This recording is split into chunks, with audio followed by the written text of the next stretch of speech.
Great Britain, June 19, 2015. A criminal makes headlines. Biochemistry student Emmanuel Caligari is tried for the murder of his mother, whom he stabbed more than 40 times.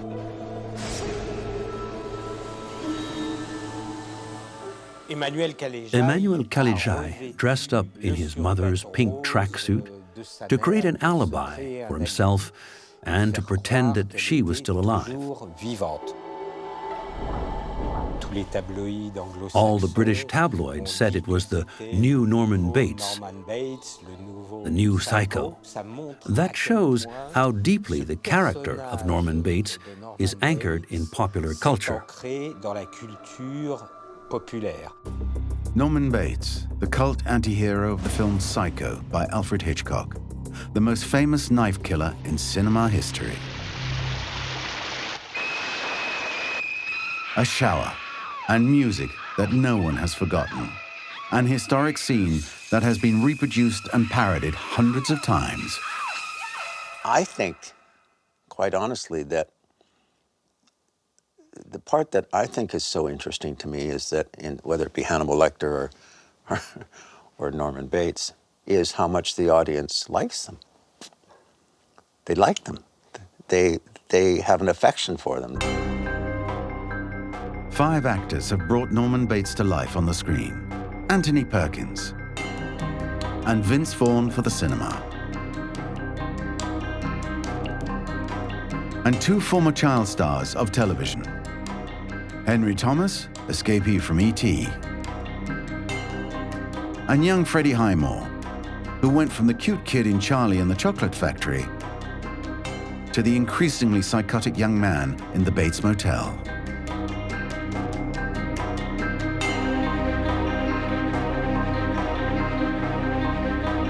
I guess it's a great family story, you know, a pretty odd family, but a family story nonetheless that has all of those interpersonal relationships that people connect to, that's timeless.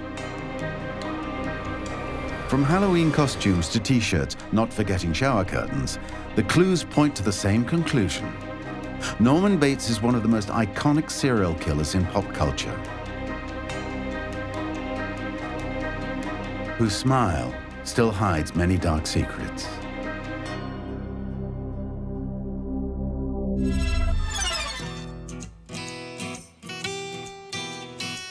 Los Angeles in the 1950s. Back then, Hollywood had but one obsession: to export the American dream to fight the evil communists. The heroes of science fiction movies were, more often than not, proud Americans fighting monsters or aliens, a reflection of the anxieties linked to the Cold War and a possible nuclear catastrophe.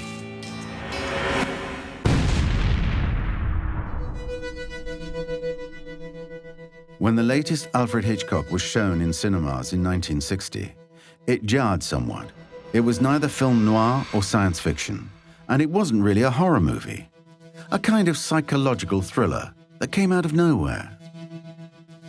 American Patrick McGilligan is the reference when it comes to the master of suspense, Alfred Hitchcock.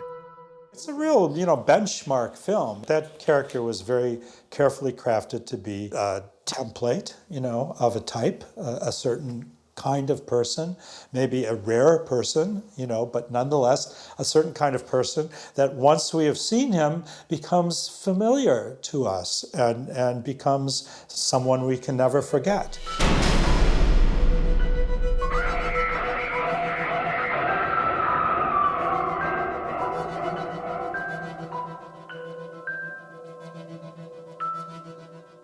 Norman Bates is, in a way, the first modern serial killer, both in novels and in fiction. He's a kind of forerunner, even though Jack the Ripper came before him, a precursor of modern serial killers.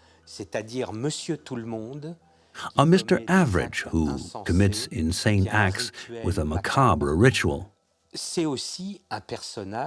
also a character that has been adapted and filmed countless times since 1960.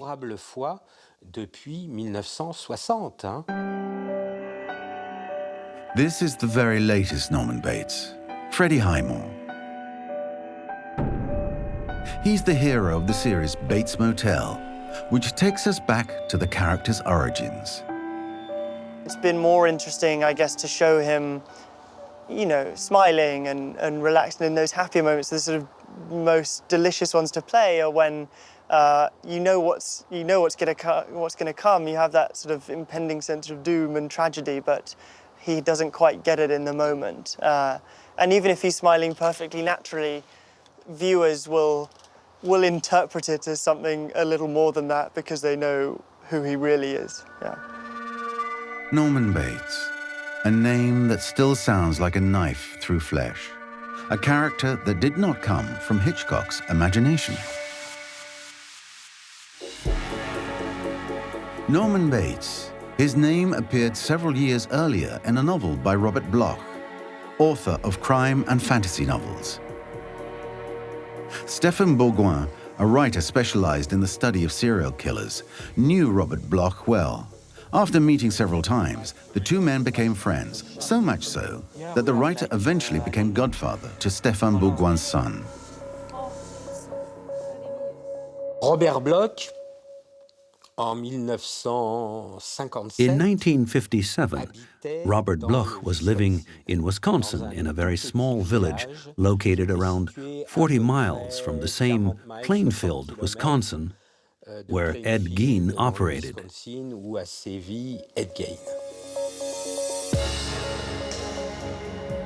Ed Gein,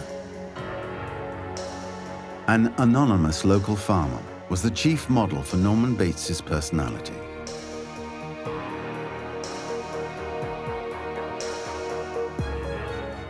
Ed Gein was a man born in America in 1906 who grew up in a problem family. The father was alcoholic, permanently unemployed, and he beat his wife. His wife would roll on the floor screaming and praying to the Lord to have her husband die as soon as possible.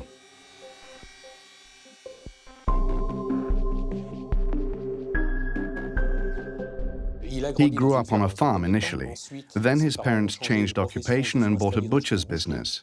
So Gein began when he was 6 or 7 years old, seeing bloody scenes on a daily basis. He'd see his mother cutting up pigs, ripping out their entrails. To him, it was a daily event. Ed Gein had a big secret. Deep down, it was his passionate desire to become a woman. But instead of quietly pulling on stockings and a dress at home, he disinterred women's bodies to dismember them.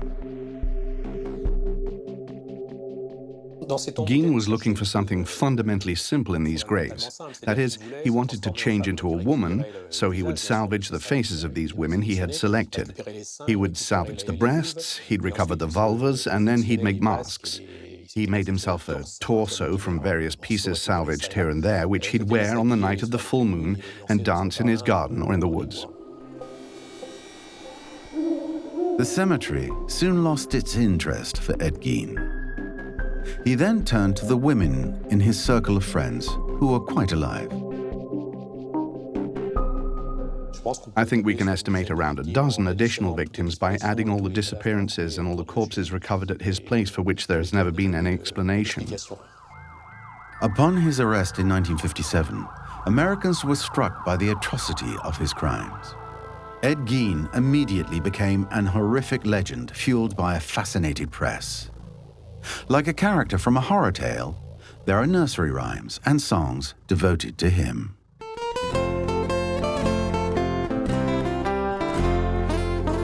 There'll be Gein-ware that's made of embalmed ladies, a heart in a frying pan and lips on a string, some scraps and fats and skeletons, and sure as you're born, the ugliest of all was the oozing core. Ed Gein, killer and handyman, would make everyday objects out of the skin of his victims, like this leather chair, for example. Amazed to learn that these crimes took place just a few kilometers from his home, writer Robert Bloch's imagination kicked in.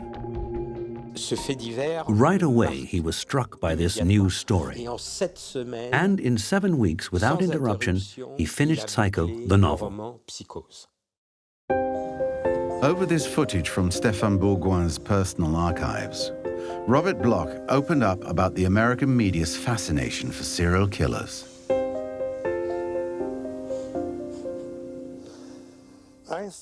I think that the media is culpable.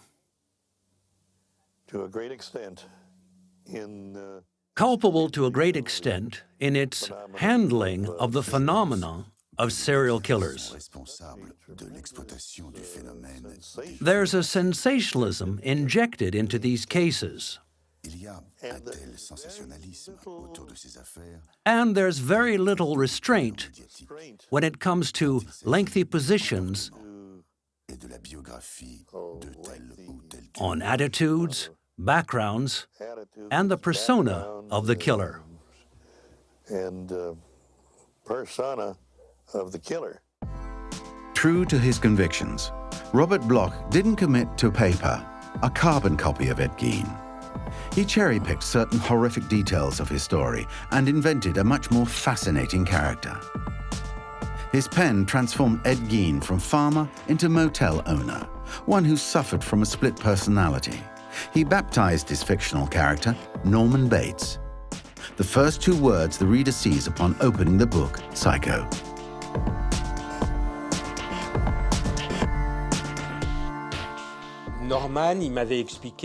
He told me that Norman was close to normal, someone who is normal in his abnormality. So he wanted him to resemble Mr. Average. Bates,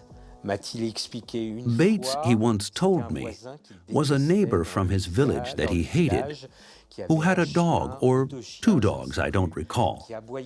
And these dogs barked all the time and woke him up at night. And when he asked him to quieten his dog, or dogs, the dispute got pretty nasty. So it was his revenge on a bad-tempered neighbor. The novel was finished in 1959.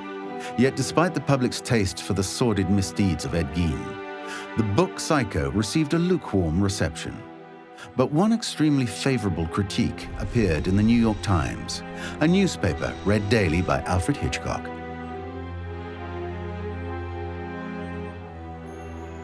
Mr. Bloch proved that a plausible story about mental illness could terrify and chill the blood. In the 1950s, Hitchcock released back-to-back hits, Rear Window, Vertigo, North by Northwest. At the same time, he enjoyed scaring television audiences with his cult show Alfred Hitchcock Presents. His aim in 1959 was to shoot a low-key film with his TV crew, but without the economic constraints that went with major productions.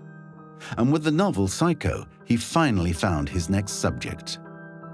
Norman Bates reminded him of another famous serial killer in his native England, Jack the Ripper.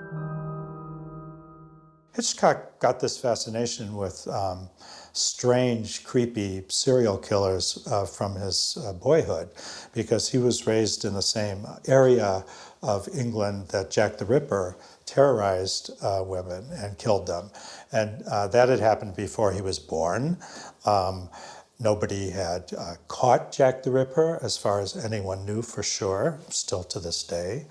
And Jack the Ripper was, his name was spoken, in that area all the time.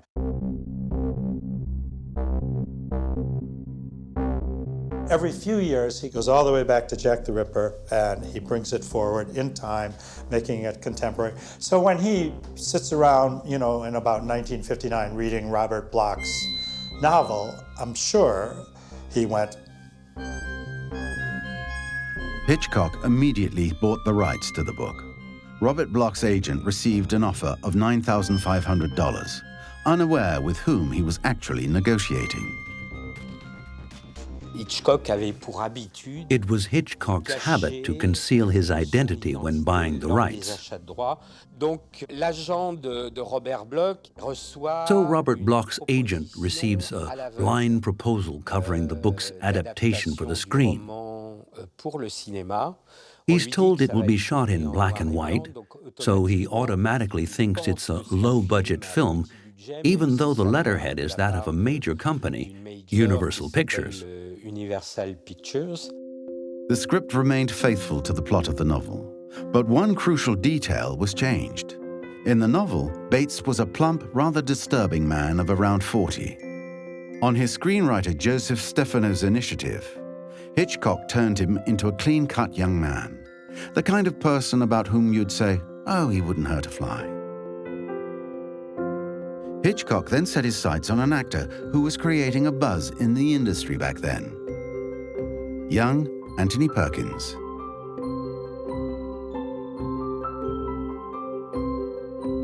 Tony Perkins was not unknown, so I'm sure Hitchcock was watching him and thinking about him, and then this part came along, and together with his writers, and always the first writers are him and Alma, he and his wife. I'm sure they looked at Tony Perkins while they were thinking about who they were going to turn into the Norman Bates of the film.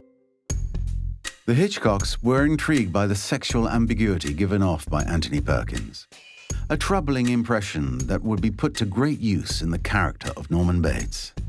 Wow, he took Tony Perkins, and then as time goes on, and Tony Perkins we realize is gay or bisexual or what, however he defined himself, eventually he was married, that Hitchcock's casting was genius. In a way, he's the most lifelike killer we know. Because when we represent them or tell their stories, it's always staged in an exceptional way. They have a particular face, a certain look. They have a different disposition. They're extraordinary. So extraordinary that they spare us, the ordinary ones. But he's just like us. I don't think there's ever been a more insignificant killer. It reminds me of these reports. When they question someone who turns out to be a dangerous terrorist or an assassin, what do the neighbors say? Oh no, he was nice. Yes, he'd always say good morning. That's what we always hear. For the leading female role, Alfred Hitchcock wanted the star Janet Leigh. Her cold, fantastical blonde beauty was exactly what the filmmaker loved. And on this movie, he was eager to push back the boundaries of what was politically correct for the time. Viewers were attracted by the fact that we saw Janet Leigh in a bra on the poster for the movie, which was groundbreaking. We saw her twice in a bra in the movie, and he showed a toilet flushing on screen, something that had never been done. But Alfred Hitchcock's ultimate stroke of genius was to eliminate the character played by Janet Leigh after only 30 minutes. First, Marion Crane, who runs off with the stolen money. We start pulling for her, and bang, she's murdered after 20 or 30 minutes. Yes, the viewers are totally stunned, because we usually identify with the main character who is on screen for 20-25 minutes. And suddenly, the heroine disappears. She's murdered in an ultra-violent way. And what we thought was the dramatic device of the movie, the theft of this money, disappears completely.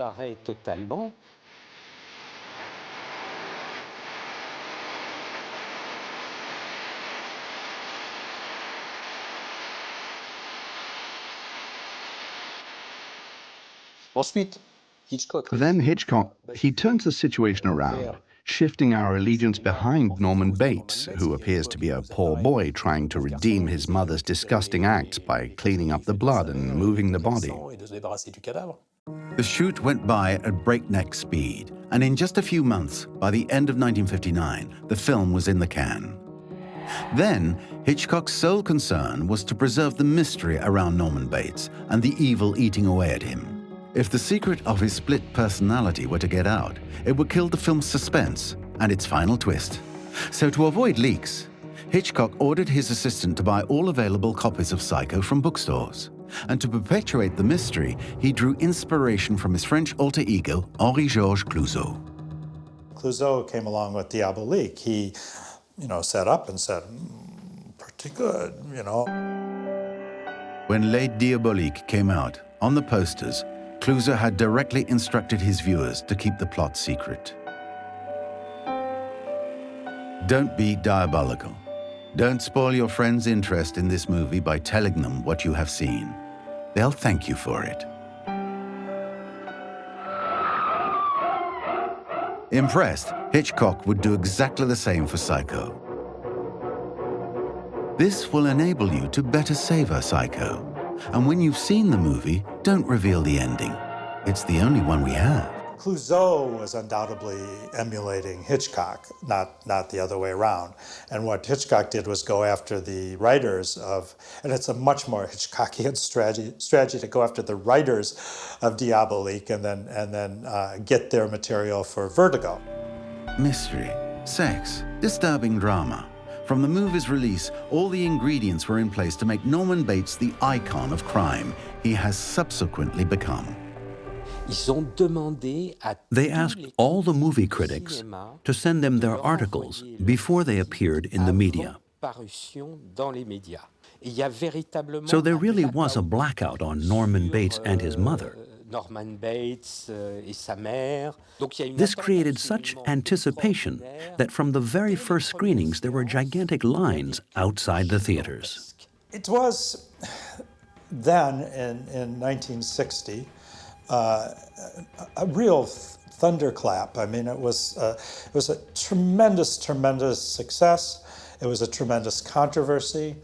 People discussed it. There were newspaper editorials. There were columnists who wrote about it. There were people who condemned it. Hitchcock had to explain it, usually slyly and amusingly. And people thought it was an immoral film. So it's a real, benchmark film. It's a benchmark film. And then if you look at it and what makes it great, which is what people do, it partly begins with, for the characters, at least in the story, with Norman Bates. Psycho soon became Alfred Hitchcock's biggest box office success, ranked just behind Ben-Hur as the year's box office champion. Produced for less than $1 million, it amassed 50 times that. 22 years later, in 1982, gore-laden slashers were in fashion. Universal Pictures launched Psycho 2, with Anthony Perkins as Norman Bates, of course, who has now left the asylum and gone home to his motel. But, we suspect, not quite cured. The movie was a summer surprise hit, so in 1986, a no-brainer, the producers released Psycho 3, with, of course, Anthony Perkins in a film where Norman Bates is back to normal, but mother's off her rocker again. This time, there's a Bates overdose. The film is a box office flop. So it was on television that Psycho 4 came into being, with, of course, Anthony Perkins in the role of Old Norman, and little Elliot from E.T. as his teenage version. A foretaste of the series Bates Motel. The writer, Robert Bloch, didn't even bother to watch these sequels, made without permission. Robert Bloch was very bitter. He never had a high opinion of Hollywood. But they took his work, his character, the psychology of his character without his say-so, and without him earning any royalties on the character either. It sounds staggering, but that's how it is. So he decided to take his revenge, in inverted commas, by writing a sequel to Psycho, and then a third sequel to Psycho. In his novel Psycho 2, he takes his own style of revenge on the Hollywood movie industry by parachuting Norman Bates into the shooting of a film about his life. Each character is admirably bumped off.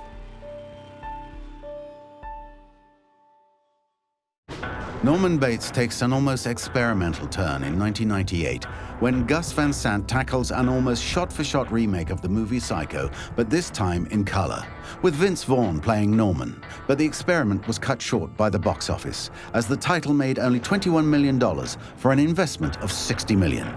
I think that film, Gus Van Sant's, explains the reason why there can only be one Psycho. Though there's only one Psycho, Norman Bates made a successful return on the A&E cable channel in 2013 in the series Bates Motel.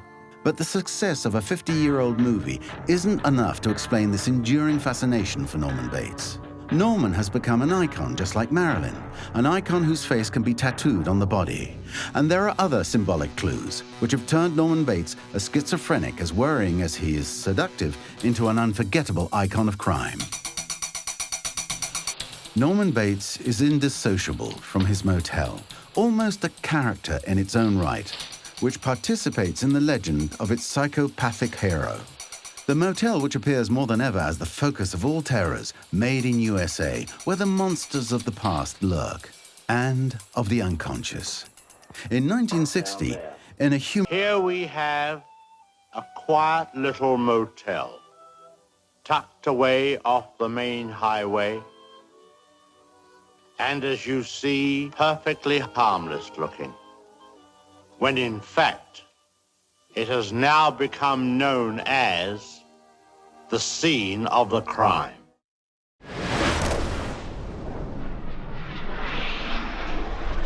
Present-day Vancouver. The city, the sea, the mountains and the sometimes schizophrenic weather, going from the chilling winter sunshine to what the Canadians call the West Fog. This is where they filmed the series that has modernized the Norman Bates character. The TV show's producers have understood the prominence given to the motel in the popular perception surrounding their hero by entitling the series Bates Motel. Today, the local weather perfectly reflects Norman's tortured spirit. It's very cold. You can't really tell on the camera, but it is. Yes, it adds. They like us shooting in the winter in Vancouver because it certainly adds that sense of impending doom and dark, grey, horrible skies. Yeah, it gets you in the mood. The series concentrates on Norman Bates's teenage years. His mother, Norma, is both beautiful and alive. And this disturbing prequel to Psycho takes place in our time. Well, the very first time, of course, with the sign and the motel and the imposing house now, it looks incredibly iconic and just like from Psycho. It feels like it has some sense of history, and I think that's what you get by being on a TV show, that you look around you and some things are just the visual tricks of like building a roof, and others are like, oh, you remember when that sign was no longer there, or when they didn't have free Wi-Fi at Bates Motel, or when the office was slightly different, and you kind of know, and when you go back inside in the studio, it kind of feels like home, and it has that real weight of history that you remember all those scenes that happened and what's sort of really taken place for you. Yeah. The origin of the word motel is easy to find. Just combine motor and hotel. A motel is an odd concept born in the USA that allows you to park your car right opposite your room, to be ready to leave at first light. Mark S. Freeborn is production designer on the series Bates Motel. He's used to shows where the decor must underline the character's madness, having worked for 4 years on the series Breaking Bad. In some ways, especially the Bates Motel, harks back to the real golden age of what America used to be. It was a beacon in the night for them. It was a home away from home. It spoke of comfort and protection. A motel has a very special place in American mythology because America is a place of vast distances. And the American dream, or the American idea of the American dream, is that you can go anywhere and do anything, take a vacation. And so every American knows the idea of pulling into a weird motel in the middle of the night. And most Americans would be fooled into the same situation because motels are little sanctuaries on the road, In those days, the only thing on the roads were little motels, not expensive. They couldn't be expensive if you're traveling with your family on a vacation. Although things have changed significantly over the past 50 years or so, there is still an element of that exists. Abandoned motels have a tremendous fascination for tourists and me. Over the years, motels have lost their splendor. Cheap, convenient, and anonymous. They quickly became the refuge of outlaws. In the 1950s, the FBI listed all the motels in the country so as to closely monitor all citizens that may present problems. These are places that are outside of other places, off the beaten track, where the rules are being broken. They embody what might happen to us both for better and for worse. They're also places we link with outlaws in the sense of transgression and illegitimacy. They're places for sexual trysts. You don't meet your husband or wife in a motel. Linking Norman Bates's murderous madness to his motel, so recognizable and so intimately linked to American mythology, is one of his creator's masterstrokes. You pass through motels. You stay one night, if you're lucky enough to survive, especially at the Bates Motel.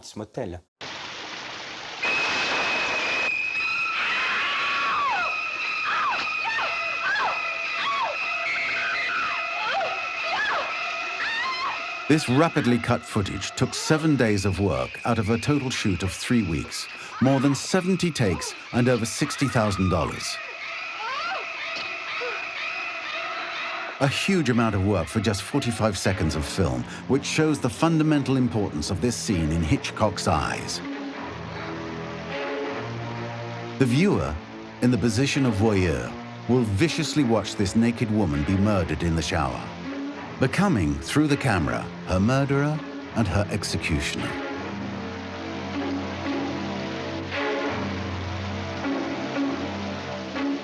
He becomes Norman Bates.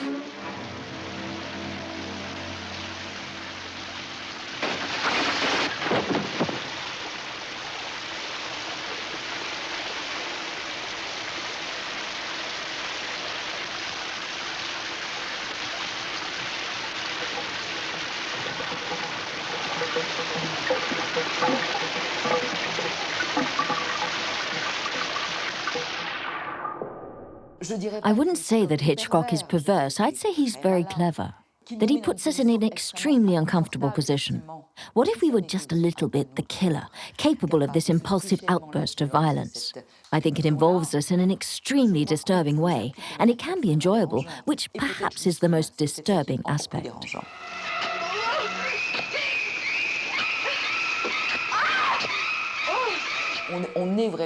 We're really in a kind of penetration, in the most intense sense of the term. It's insistent. It's like a battering in all senses. This isn't a little death. It's actual death. With stabbing and cutting and blood spurting, a metaphor for the other thing that spurts. It's very sexual, but you can read lots into it. And maybe you imagine more than you see. I think that's the big strength of this scene. You don't actually see much, in fact. The editing of the shower sequence is pretty staggering. In those days, it was relatively rare to see such jerky or strident editing. It's this roughness of cutting and splicing that makes us think the sequence is more violent than it really is. So it's something that smacks us in the face. You cannot deny it. With this scene, Alfred Hitchcock is playing with cinematic censorship, imposed by the very strict Hays Code, guarantor of the values of Puritan America until the 1960s. They had a lot of arguments with the censors about how to do that scene. Again, he's telling them, oh, you'll never see anything. It's going to be quick cuts, and she won't be nude. She'll have a flesh-colored bathing suit on, and people are still arguing about exactly how the scene was cut. Or shot, but you know, you don't see breasts, it's all quick cuts. You think you see everything. We can hear, we see the curtain moving, but each time the knife descends, we change shots. You think you saw it stabbing, but you didn't. You only see blood at the end. And black and white was convenient then because it allowed them to use melted chocolate to show the consistency of blood, but without its color, obviously. But most surprising of all, in this scene, it's not the actor playing Norman Bates, Anthony Perkins, who is holding the knife. Retained in New York by a Broadway role, he was replaced by his body double. At the end of his life, the actor declared, "It is rather strange to go through life being identified with this sequence, knowing that it was my double." Today, the scene is still regularly parodied, as in this faithful remake in a Lego version.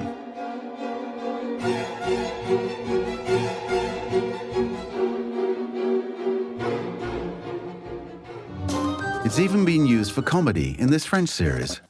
Madame Hitchcock, une baignoire, ça coûte cher, surtout si on veut quelque chose qui a un peu d'allure. Et si on tournait la scène dans une douche? Ah oui, mais dans le scénario, il y a marqué une baignoire. Mais je me contrefous du scénario, mon petit bonhomme. Si ça coûte moins cher de tourner dans le trou du cul de Jennifer, on tournera dans le trou du cul de Jennifer, c'est clair? Je suis pas sûr qu'il y a assez de place. Latterly, Jamie Lee Curtis, Janet Leigh's own daughter, parodied the shower scene for the series Scream Queens. On a black and white snapshot posted on the social networks, she is proudly holding the photo of her mother. The series Bates Motel obviously enjoys the reputation of this scene, teasing out the wait for fans over the seasons. What they're waiting for is Freddie Highmore as Norman Bates to present his version of the fateful scene. Yeah, the shower scene, it will have to be down here. I think I'm sure that, I mean, there already have been various, winks and things that, references to Psycho. And again, with, in comparing my version of Norman Bates to Anthony Perkins's one, it's getting that balance between it being too self-aware that it takes people out of the sort of Bates Motel world itself, but whilst at the same time kind of hinting at it and finding ways in doing or redoing or hinting at the shower scene, but without it being as explicit as, that remake of Psycho that kind of copied every single shot. A famous crime scene in a cult setting. These are the elements that have turned Norman Bates into an icon who left an indelible mark on pop culture. But the character of Bates is first and foremost a bloodthirsty killer whose evil is psychological in origin, a split personality who continues to feed the myth. I guess he's very close to his mother, and Too close. and maybe too close to his mother. I think that's what it's all about. It's a love story in a way that goes terribly wrong and is perhaps inappropriate, but a love story nonetheless between Norman and his mother. The legend of Norman Bates is indissociable from the murder of his own mother, Norma, found mummified at the end of Alfred Hitchcock's movie. This head, whose only vestiges of human life reside in this skillfully constructed chinon. The love between Norman and his mother was undying. Or perhaps it went beyond that. At the end of the 50s, fascinated by the mechanisms of the unconscious, Alfred Hitchcock found in Norman Bates the character who would crystallize all his obsessions: madness, sexual frustration, and murderous violence. Obsessions that struck a chord in his audience. Back then, Freudian theory was highly fashionable. The famous Oedipus complex was on everyone's lips, the unconscious desire of a child to sleep with the parent of the opposite sex. Hitchcock took a lead character for the first time and made him a psychotic of some sort. That was for an A movie, meaning not a B movie, because maybe you could say earlier that in various B movies we had psychotic characters. But to take a lead character and a handsome lead character and make him a psychotic, that's something else that movie was doing, that is historical. You had to feel sorry for him. After all, being dominated by an almost maniacal woman was enough to drive anyone to the extreme of, well, let's go in.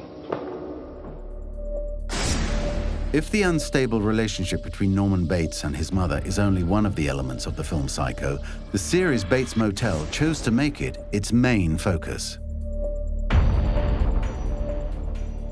Of course, there's that sense of Freud and the Oedipus complex, but I feel at the same time it's not as almost clear-cut, perhaps, in terms of it being this one-way directional.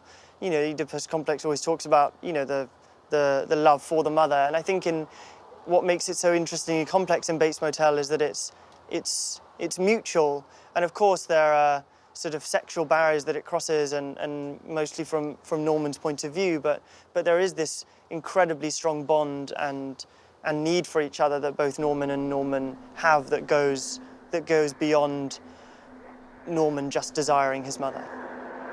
Norma and Norman, a toxic duo where frustration and sexual promiscuity gradually dragged Norman towards madness.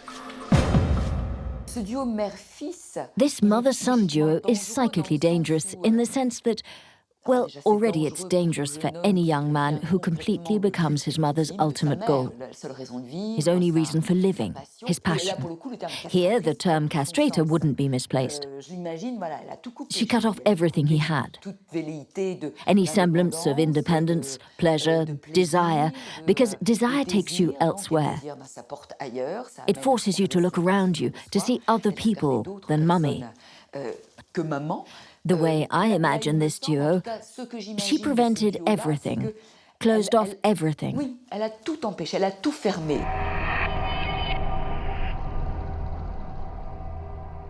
The relationship is unbelievably complex, and I think it's confusing to figure out who the disturbed one is, whether in fact it's Norman or it's simply both of them. But it's incredibly complex, and she's loving, and yet she's manipulative, and the relationship is comedic and incestuous. For instance, there is a door connecting Norman and Norma's bedrooms. There's a vent, an air vent over that door. So if you made a noise in your bedroom, I could hear that noise through that air vent. That's odd. In the movie Psycho, the viewer only realizes at the end that Norman Bates ended up killing his mother. Steeped in guilt, he stuffed her to give himself the illusion of her presence. This monstrous stuffed head that we can still see at the Museum of the Cinema in Paris is just like those animals frozen in time that we can see in each room of the Bates house. Taxidermy is another symbol that the Bates Motel series has taken on.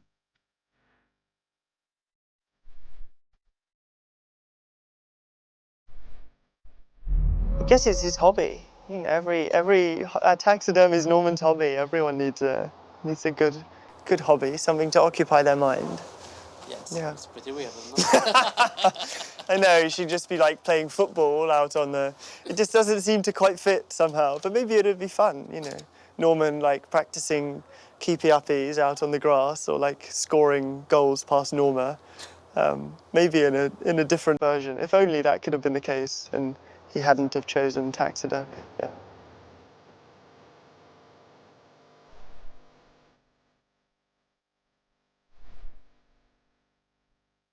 My personal opinion on Norman and taxidermy is he is obsessed with it because he's a lonely soul, and he's found something that allows him a little bit of contact with souls that are possibly departed. But there are a few people out there who are actually more comfortable with dead creatures than they are with live. And I think that's Norman's spirit. He knows that anything he creates is not going to hurt him. He knows he's going to make them better. His first taxidermy was a dog that was killed in the road. So in a sense, he was saving that creature. By stuffing her, Norman Bates is saving his mother, making her immortal. He then develops a triple personality. In the books, series and films, he in turn takes himself to be the adolescent in love with his mother. Then his mother, and then adult Norman, who tries as best as he can to run his motel, the most normal side of his personality. Norman is fascinating because he's, on the surface, a very sweet kid. His heart, he has a loving heart. He wants his life to be a good life. He wants it to be better than his parents' life. But he just can't. There's a little part of him that's broken.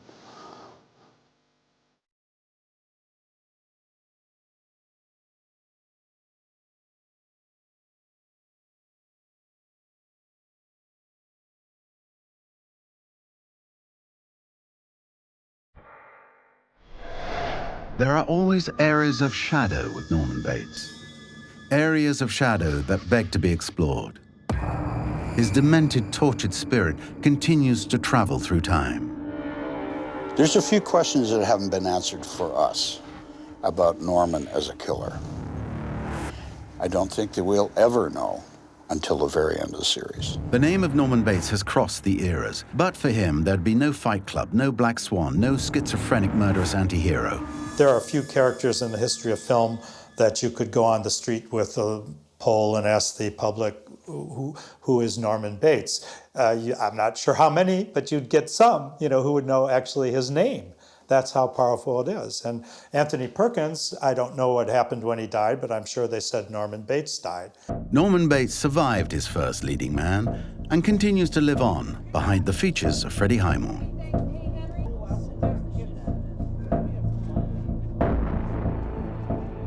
As I get older, I guess Norman gets older too. And hopefully we're just not destined towards the same end. The smile of Norman Bates remains legendary. What's the betting that he still hasn't said his last word?